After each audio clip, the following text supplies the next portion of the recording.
Hello all, welcome to our channel.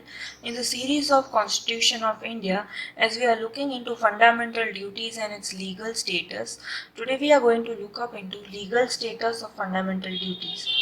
So the fundamental duties have been incorporated into Constitution to remind every citizen that they should not only be conscious of their rights but also their duties.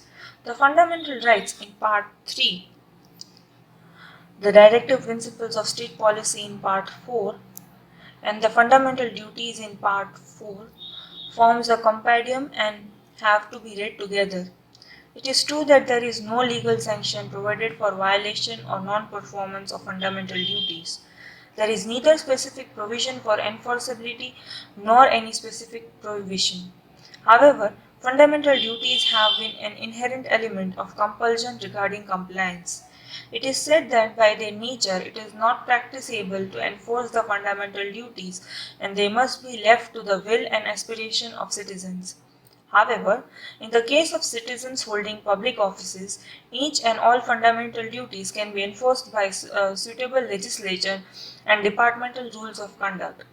Appropriate sanctions can be provided for the lapse in respect of every fundamental duty, and it is quite practicable to enforce the sanction against every citizen holding in a public office.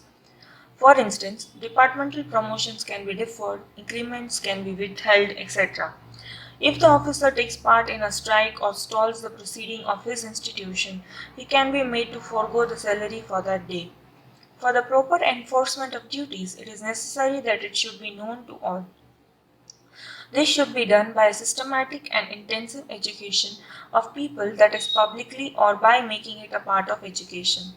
In M.C. Mehta versus Union of India, the Supreme Court has held under the Article 51A(g), it is the duty of the central government to introduce compulsory teaching of lessons at least for 1 hour in a week on protection and improvement of natural environment in all educational institutes of the country. In Ames Student Union versus Ames, the Supreme Court said that the fundamental duties are equally important like fundamental rights. The legal utility of fundamental duties is similar to that of the directives. While the directives are addressed to the state, so are the duties addressed to the citizens without any legal sanction for their violation. The citizen should keep in mind that he owns the duty specified in Article 51A to the state, and if he does not care for the duties, he does not deserve the rights.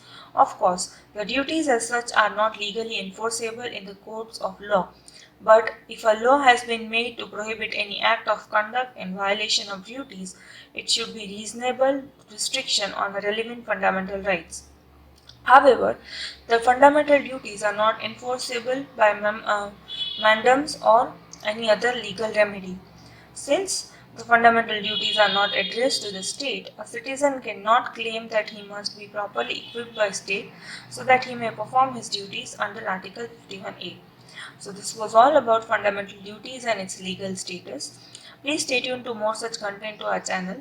Also do like, share and subscribe our channel.